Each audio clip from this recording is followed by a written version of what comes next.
No, I think if the foreigners or Americans are coming to Prague or Czech Republic, that gives them chance to learn something about the entire Europe, because we are in the middle of it, and we have, some history that is connected with the East, and we have some parts of history that's connected more with the West or Western culture. So here, I think it meets, the Western and the Eastern cultures, they meet here, and there were times when we had more of that and more of the other, and you can find traces of it everywhere. You can find it in architecture, you can find it in places, but you can also find it in behavior of the people, and you can find it also in the language, because the language always reflects the reality and reacts to it.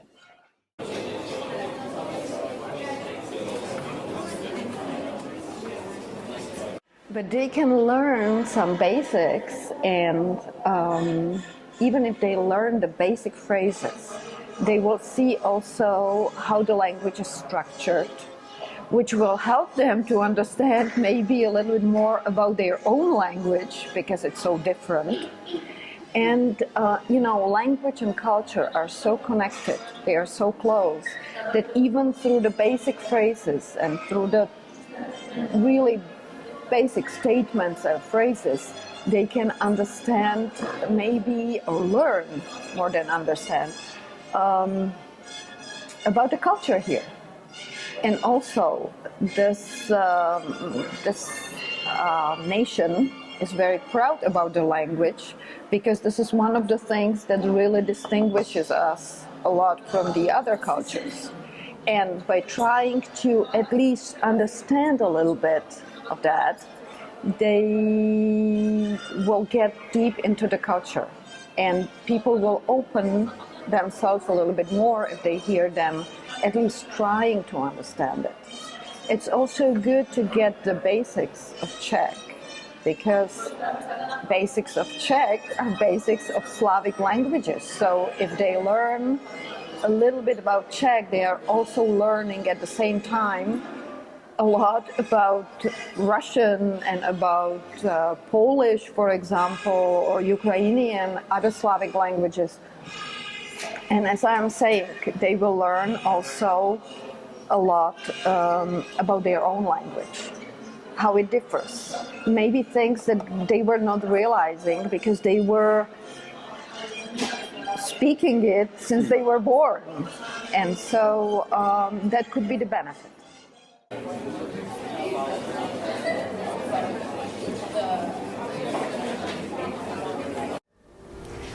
That's true, but it's not just in Czech language. We can see something similar maybe in German or other European languages, but we have a different way of addressing a person, if it's a friend or a family member or someone who's closer, and a different way if it's a person that we don't know that well, or he's not in the same position as we are.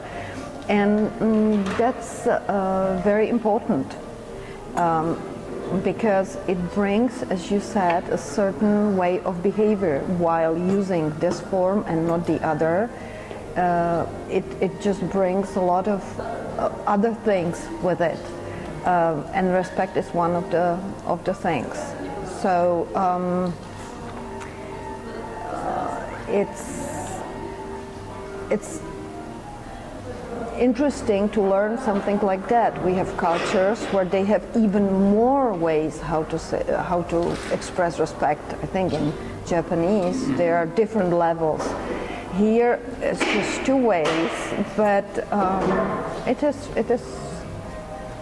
is very different. And sometimes maybe some people here could be negative about English-speaking people using the informal you to everybody. Yeah. It could be like a cultural problem.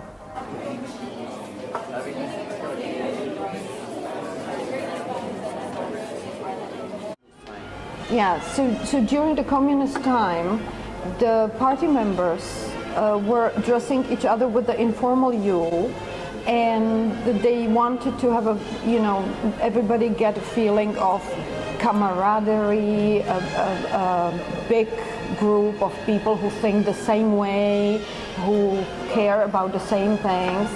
And so by using the formal you nowadays, it's also a little bit about the fact that some people didn't want to be connected with the Communist Party, and they were proud.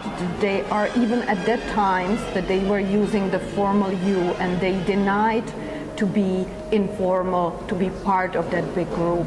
So those little things that maybe people who haven't studied the language or haven't looked closer to it would not find out right away.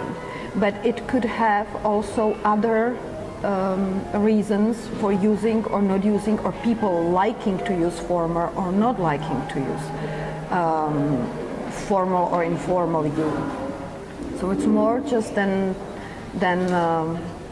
rules or language rules. It's also somehow reflecting the people's feeling, their attitudes about some issues in the society that speaks the language. And it's necessary to know it, and by learning even the basics, you can get it. You can realize that by using immediately informal, if a woman is using immediately informal, that could be kind of inviting for the male person. So there are some rules that are grammar rules, but also rules of the, contact or social communication. And it's not just that, it's also that they were even learning the simple greetings or simple phrases. They will realize, the Americans would realize that there are many things that they are using automatic. It's a good example if you say, "How are you?" in English. No one is really expecting any answer than "great." You also have, Americans have a lot of ways how to express the great. In Czech, we would react totally different, and it's not a phrase. If you're asking "how are you," we really are ready to give a person a description of our current situation and our current feelings and what happened within the last days or weeks or hours that we haven't seen each other. And so small things like that you can learn even not knowing the entire language properly.